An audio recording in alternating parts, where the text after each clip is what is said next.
Open in your Bibles real quickly, if you would, to the book of Nehemiah. If you're wondering where Nehemiah is, it's just before Esther. Right after Ezra. That was the three amigos, Ezra, Nehemiah, and Esther. If you still don't know where it's at, go to the middle of your Bible and there's Psalms. Turn left and just flip. 535. Okay. It's on page 535. Of course, I'm on 403.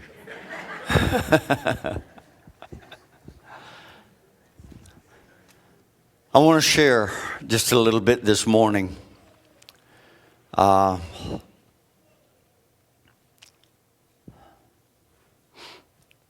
Been here for 25 years now. This year was my 25th year, Father's Day. And sometimes people say, well, what's the church doing? Where's it going? What's your vision for the church? My vision hadn't changed from the very first day. It's been the very same. And a couple of the things that Paul touched on this morning, that's a part of my vision. But I'm looking for a church where people can come and find peace, where they can find joy, where they can fit in. They don't feel like they have to be perfect. Because I don't know if you've looked lately, but you ain't perfect. Just in case you were under some kind of illusion, you are not perfect. And if you're looking for the perfect church, don't go there because you'll mess it up. There's no perfect church and there's no perfect Christians. There was one, and he was crucified for me and you. But I'm looking to have a church where people can come and just worship God, and they can receive and they can grow and they can be blessed.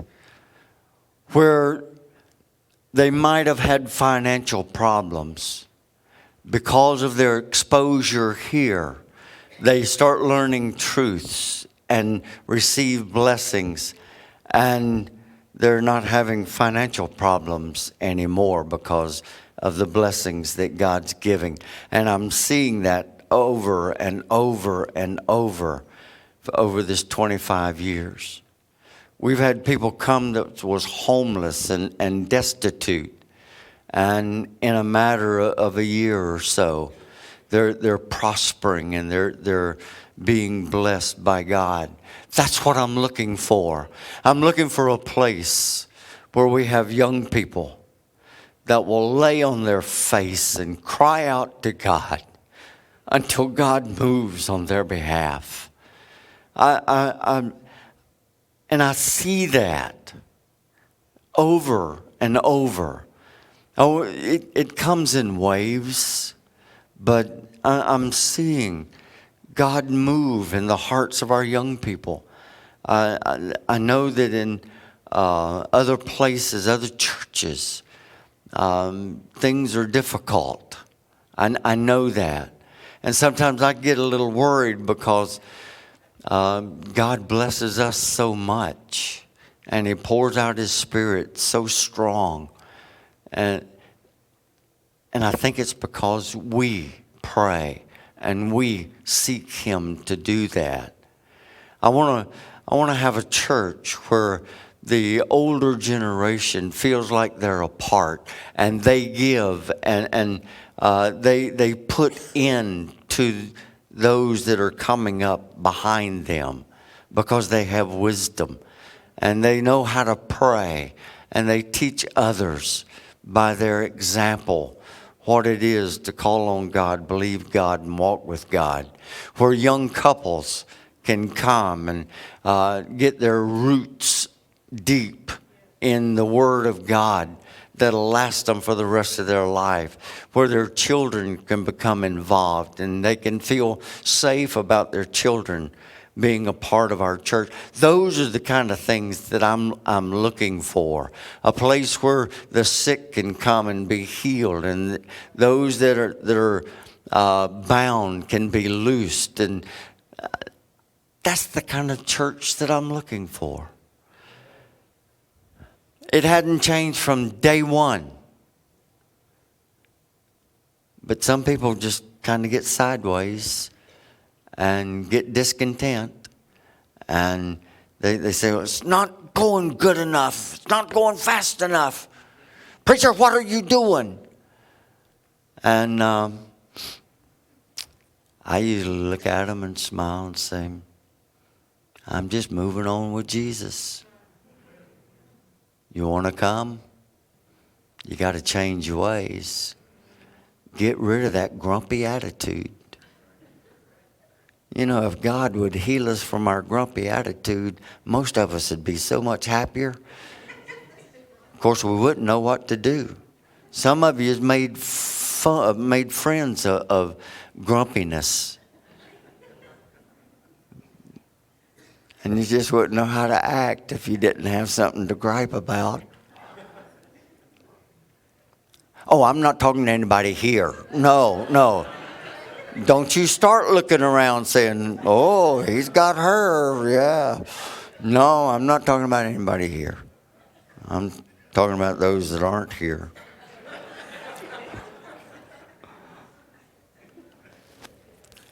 I want to just share a little bit. I'll get started today, and I'm pretty sure I won't get finished because they got me 25 minutes and 15 seconds. Can't be done. I liked it whenever we first started service, had an hour and 27 minutes. I could have handled that one, but 25 now. I want to preach a little bit on spiritual workers need spiritual wisdom. If you're trying to do the things of God without His wisdom, you're going to be shocked because it's not going to go real well. God is so far beyond us. His ways are not our ways. And we can't use common sense because God is above that. But He will give you wisdom if you'll come to Him and ask. It says in James, if any man lacks wisdom, let him come to God and ask, and He will give liberally to those who ask. So I'm using a friend of mine as an example. His name is Nehemiah. And Nehemiah and I have become very good friends over the 40 some odd years of my ministry. I like this guy. He's all business. He gets things done. He was a statesman's statesman. He was at the right hand of the king. He was a prisoner. He was in bondage. But yet he had the king's ear. And the king liked this guy too. So let's look at something that was going on. The walls of Jerusalem had been torn down and the gates had been burned. They had been ravaged. And there had been year after year after year, many years had passed, that the city lied in ruin and the temple of God was in disarray.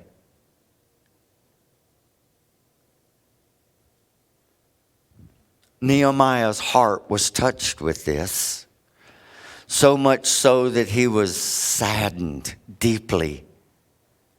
And the king saw him and said, What's wrong, buddy? That's Lewis version. It doesn't quite say that in the King James, but similar. And Nehemiah said, how can I be happy when the city of God lies in waste and people are hurting?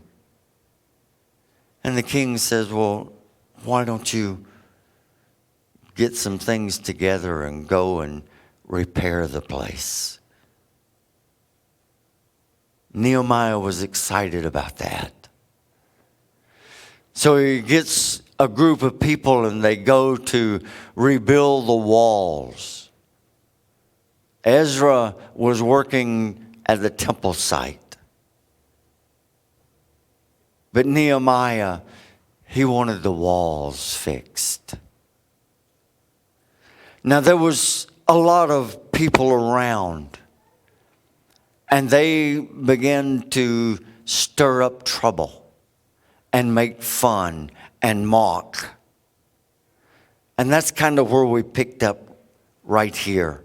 Chapter 4, verses 1 through 6. When Sanballat heard that we were rebuilding the wall, he became angry and was greatly incensed. He ridiculed the Jews. And in the presence of his associates and the army of Samaria, he said, what are those feeble Jews doing? Will they restore their wall? Will they offer sacrifices? Will they finish in a day? Can they bring the stones back to life from those heaps of rubble, burned as they are? And Tobiah the Ammonite, who was at his side, said, what they are building, even a fox climbing on it would break down their walls of stone. When Nehemiah and the others heard this, in verse 4, they began to cry out to God, hear us, O God, for we are despised. Turn their insults back on their own heads. Give them over as plunder in the land of captivity. Do not cover up their guilt or blot out their sins from your sight. For they have thrown insults into the face of the builders. For we build the wall till all of it reached half its height. For the people worked with all of their hearts. In the face of the enemy, if we want to get things done, it's going to take all of us, and we're going to have to work with all of our hearts. And no matter what the resistance, we can overcome that. Now, Satan is attacking our young people, attacking our senior citizens, the young couples. There's open season on some of you that are sitting in here. Satan has come against you. He's fighting against you. But I'm telling you, you can overcome. And you can do anything that God has asked you to do when you just walk with him and you use his wisdom. So I want to talk for just a little bit about spiritual workers need spiritual wisdom. Nehemiah and his men are engaged in a very serious work. In fact, the future of Jerusalem, of Israel itself, depends on the successful completion of their project. They hold the fate of Jerusalem and the Israeli people in their hands. As they labor, they provide a valuable illustration for those that are engaged in the work of the Lord in these days, here in our church or in other churches. As you know, First Assembly of God is facing a great task. God has strategically placed us in this neighborhood. Doors are opening up. Things are getting done. The prayer walk by the men's ministry that Brother Doug and others are leading. That is putting everything back into perspective. And God is able to use that. And victories are being put in place even now. Things like the VBS that's starting this week. We're going to see so many young lives changed. We need workers. We need laborers in that harvest field. Our church is facing a great task. It has not changed and it has not gotten any easier. And I don't want to place undue pressure on you. But listen to me carefully. The very future of this church depends on the successful completion of the task that's at hand. I am thankful that God has not left you and me without a work in these perilous and difficult days. America is not going toward God. America is going away from God. And it's getting harder and harder and harder on churches.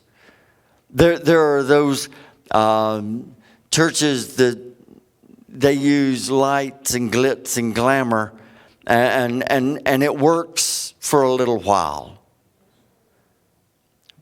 But I want the truth to go out.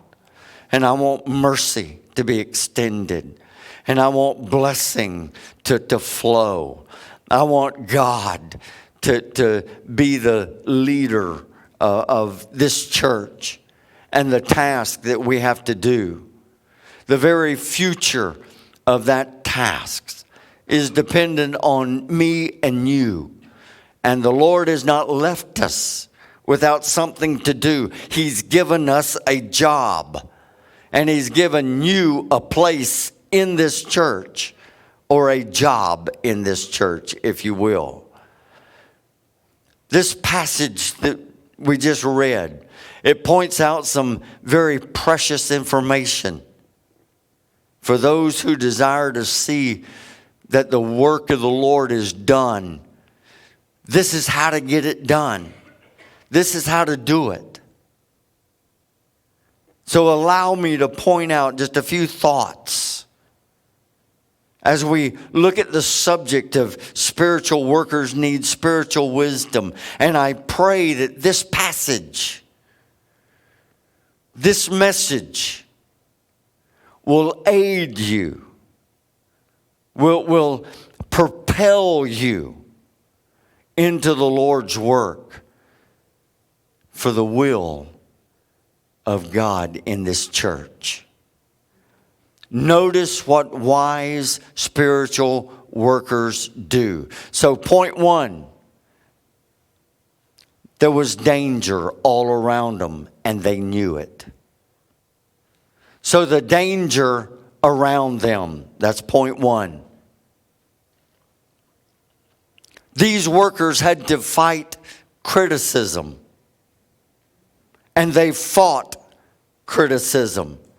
In verses 1 through 3, we read about it. When Sanballat heard that we were rebuilding the wall, he became angry and very incensed. He ridiculed the Jews, and in the presence of his associates in the army of Samaria, he began to ridicule and revile them.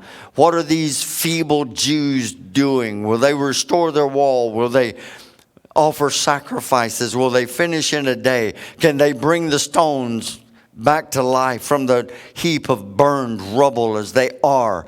Tobiah the Ammonite joins in the fray. He was standing right there. What they are building, a fox could break down just by walking on it. You start something for God, and it brings out the bugs in the woodwork.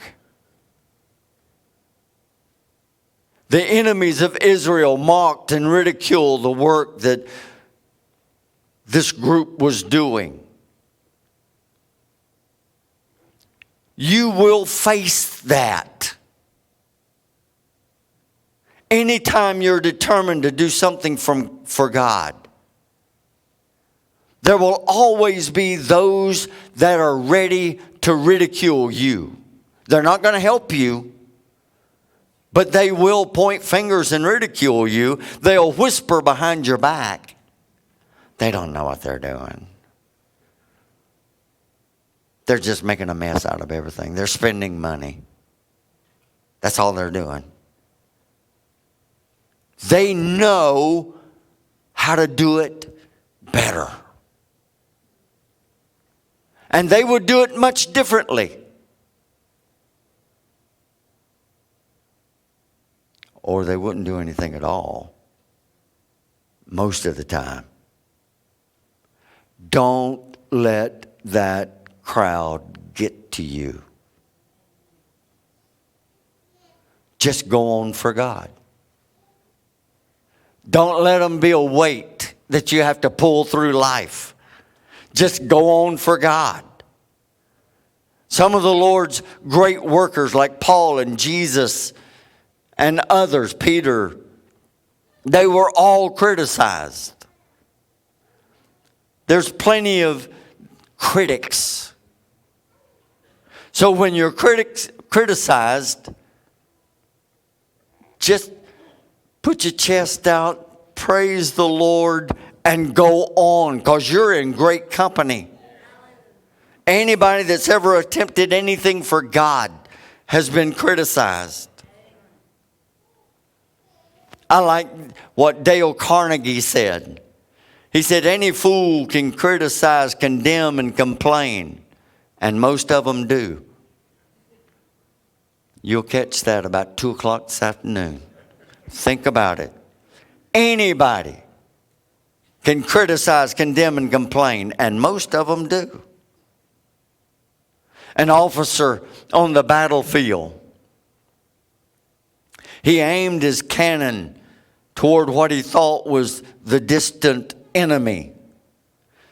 And he spent a little while honing it in. And he was pretty sure that he had it right. But there was another officer, his commander was standing there, and he was looking through the field glasses out toward where the cannon was aimed. And suddenly he said, stop. Those are your own people. You've got a perfect aim, but you're pointing at the wrong crowd. Don't pull the trigger. Did you ever think that when you're aiming your criticism, and you're aiming your criticism at the people of God, and you're doing it so thoughtlessly that you're actually aiming your cannon at the Lord of your brethren? It's God that you're ridiculing. It's God that you're complaining about. These people had to fight conspiracy. So point 2 is, or B is, they fought conspiracy. Look at verse 7 and 8 of chapter 4 of Nehemiah. But when Sanballat and Tobiah, the Arabs and the Ammonites and the people of Ashdod heard that the repairs of Jerusalem's wall had gone ahead and that their gaps were being closed, they were very angry, and they all plotted together to come and fight against Jerusalem and stir up trouble against them. So they had a little confab. They said, wait a minute, this thing's going ahead. This thing's doing good. They're going to repair this wall. We better do something about that. So we're going to go and fight and stir up trouble amongst all of the Jews. The enemy plotted and planned how they might bring about the demise of this group that was working so diligently. The church has and will. This church has and this church has and will again come under attack of that enemy. They don't care how they stop, as long as they can stop you, as long as they can hinder the work. They don't want it going forward. They don't want the walls to be rebuilt. They don't want the worship to be good. They don't want you and I to succeed. I know that sounds crazy, but you think you've seen it yourself. There's been griping. There's been undercutting. All the way through. And it's not just at this church. Any church that's doing anything for God. Any Christians that are working for Him. You come under attack. But Jesus said, don't pay them any attention. They resisted me, they're going to resist you. They came against me, they're going to come against you. This church has come under the attack of the enemy in truth many times. But that should not surprise you. 1 Peter 5:8 says, be alert and be sober-minded. Your enemy, the devil, prowls around like a roaring lion, looking for someone to devour. So you should always be aware of those who would love nothing more, nothing better than for you to fail, because they've failed. There will be those who are on the outside that will plot against you, but there's also going to be some on the inside that will plot against you. And by their actions, they'll do anything that they can to hinder you, to stop you. You might be starting up a little ministry. There'll be somebody that'll say, oh, that won't work here. You can't do that. Nah, that's over before it begins. You might want to get a group together and start doing something for the community or for the shut-in or whatever. There'll be those that'll tell you, you can't do that. You're going to fail. Don't even attempt it. Don't listen to them. You be obedient to God and do what He's laid upon your heart. So there'll be some outside and there'll be some inside, and they'll always try to hinder. Be on your guard. When I was in the Boy Scouts, our motto was be prepared. Be prepared. And Brother Mr. King would say, be prepared for anything.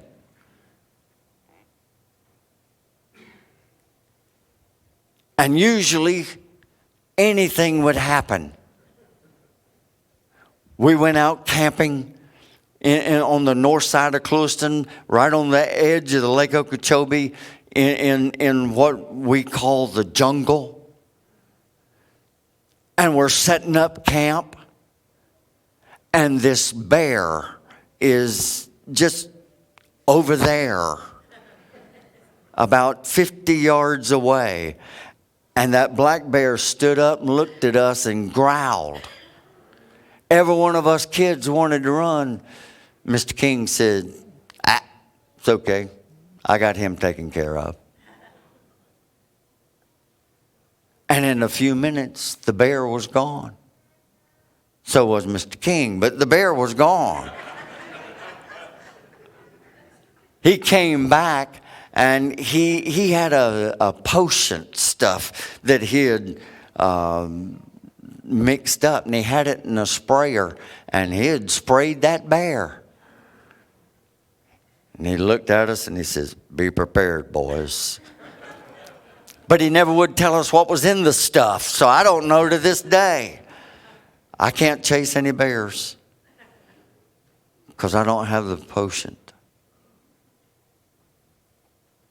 That night, we're laying there and a panther screams. If you've ever heard a panther scream in the middle of the night when you're 12 years old, son, you just ain't lived. That will make your entire life pass before you. And when you're 12, you don't have much to pass before you. It's real quick, just, and it's over. And you think you're over. There was one night, me and Mike Brantley, my best friend, Lee Ford, one of my cousins, we were camping out up in the jungle, just the three of us. And we all had jungle hammocks. And we were sitting around the fire throwing cans of pork and beans in the fire to let them explode. Anything for entertainment. And hot beans would fly out. And if one hit you, it was going to burn you bad. But about that time, a panther screamed. And it was pretty close. We all throwed wood on the fire, made it big, and that panther screamed again. And we made the fire bigger. And I said, well, I'm going to get in my hammock. And Mike says, I'm getting in the hammock with you. And Lee got in his hammock, and we zipped it up and had the skeeter nets on it and everything. And my dog, Tippy, was with us. And we could see Tippy walking around, and suddenly she turned and took off. I said, oh, Lord, that panther's right there. That panther's going to get one of us. I know that panther's going to get one of us. Don't move, Mike.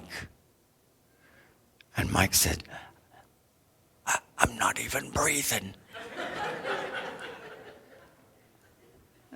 It was about 185 degrees in that thing, and we're sweating, and we're not breathing, and we're not moving, and we're laying there trembling. And about that time, Tippy comes from in back of us and walks under the hammock, and his tail hit me about 3 times, and I tore that thing up. I came out of that hammock. I mean, I tore everything off from it. And Mike said, Mr. King said, be prepared. What are you doing? You need to be prepared. And I said, I am. I'm prepared to run all the way to the road. I'm getting out of here.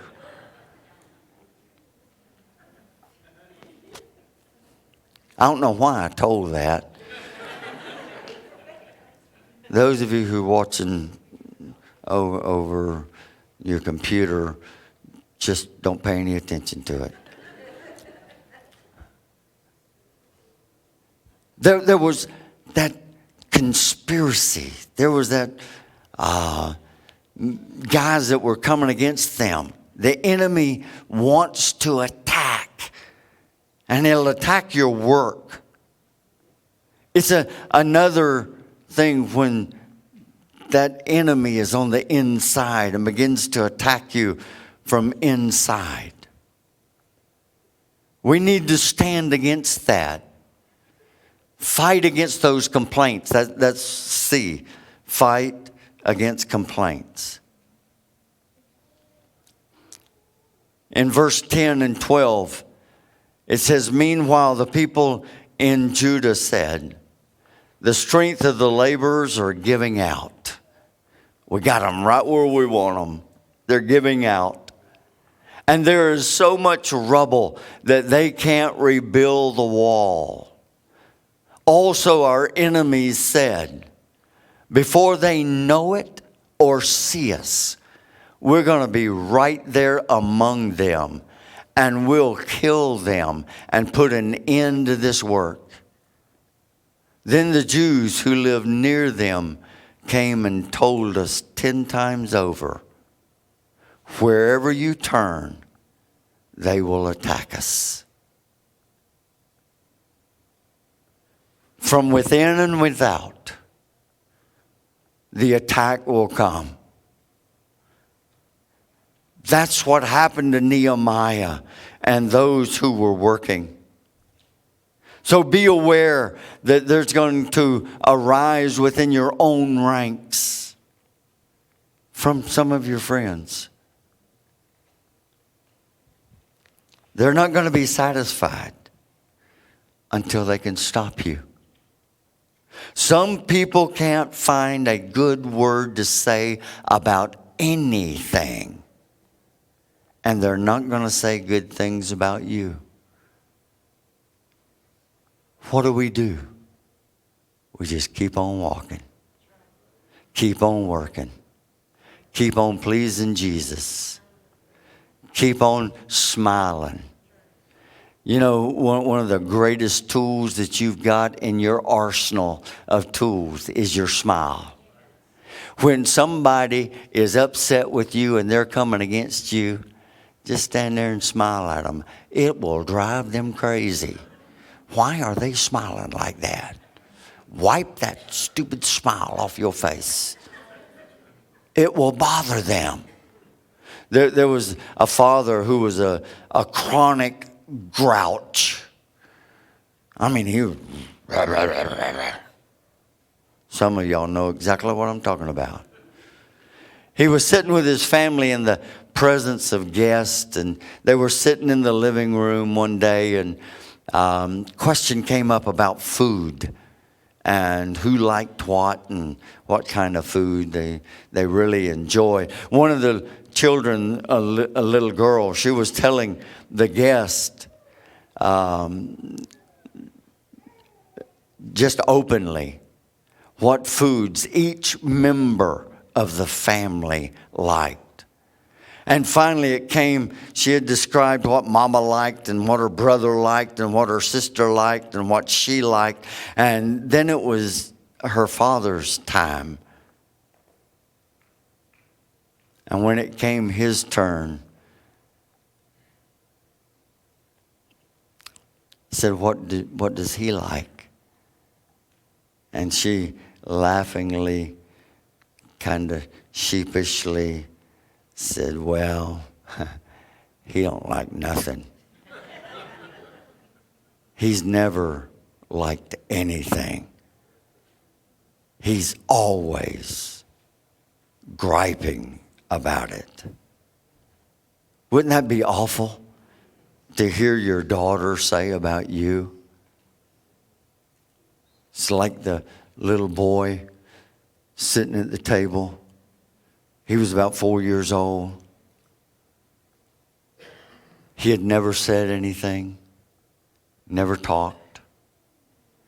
His mom and dad had carried him to specialists. The doctors would examine him. We don't find anything wrong with him. Then one morning, sitting at the breakfast table, the little boy looked up and he said, "Mom, the toast is burnt." And she was shocked. She said, "You talked. You talked. You said something. Why haven't you said anything before? He said, well, up to now, everything's been pretty good.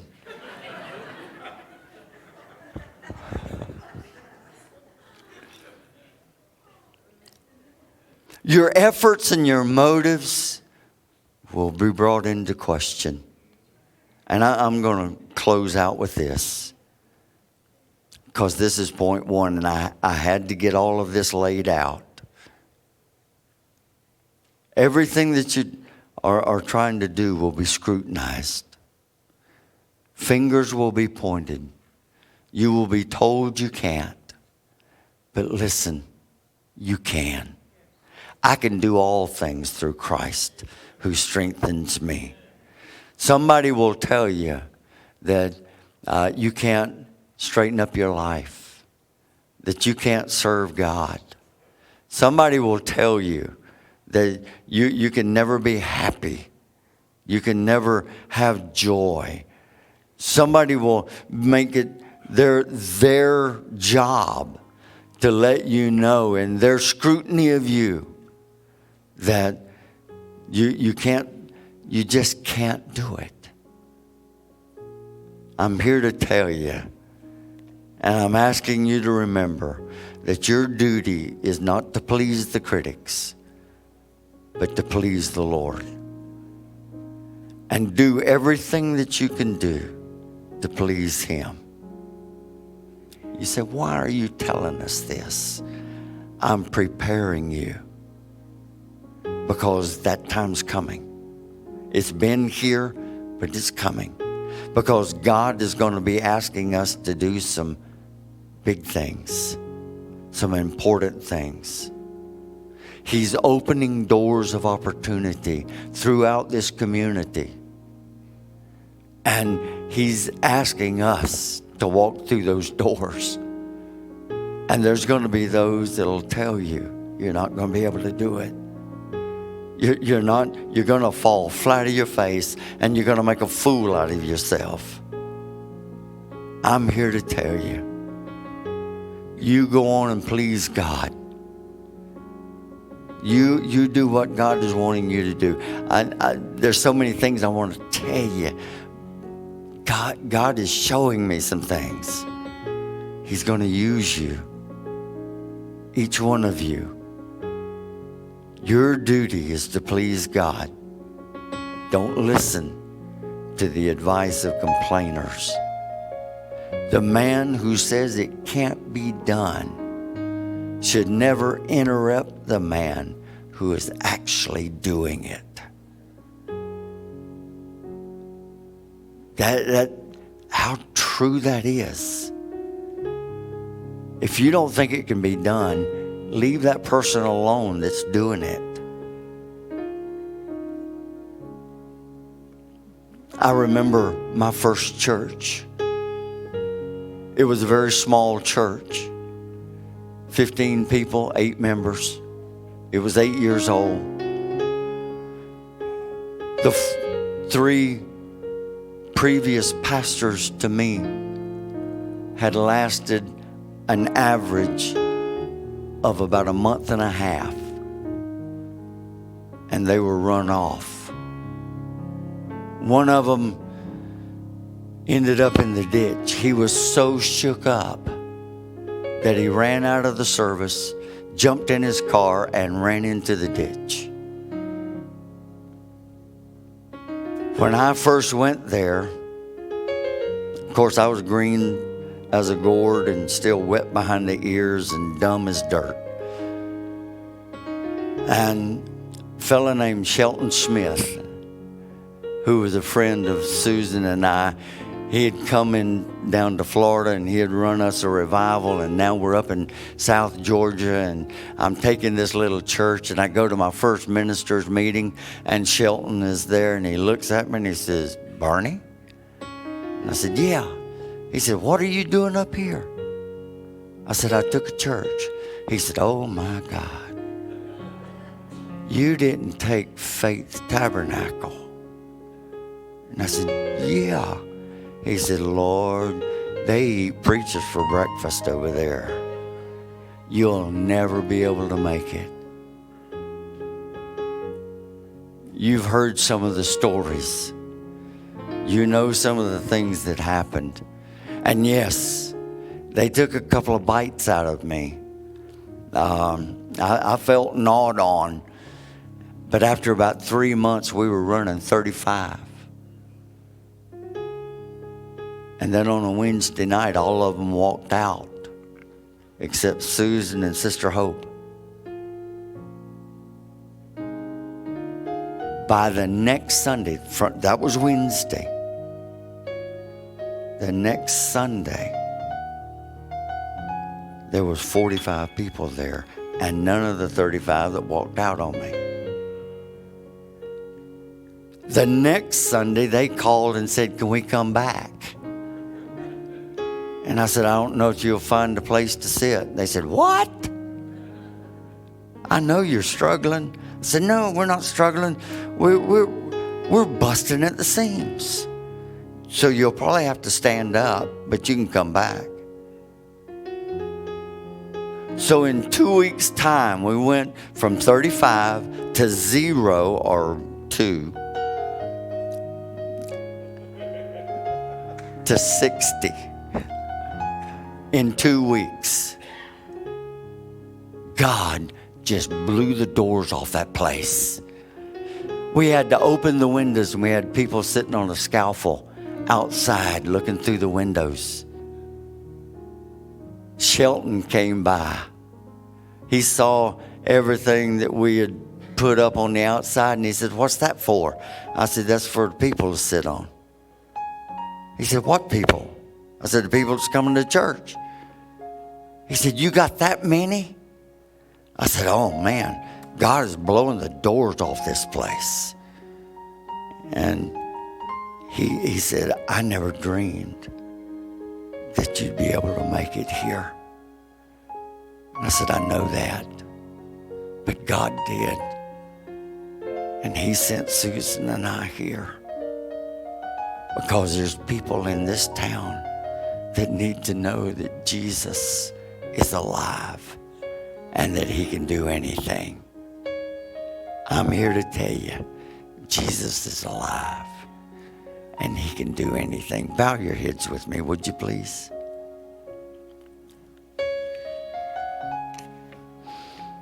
Father,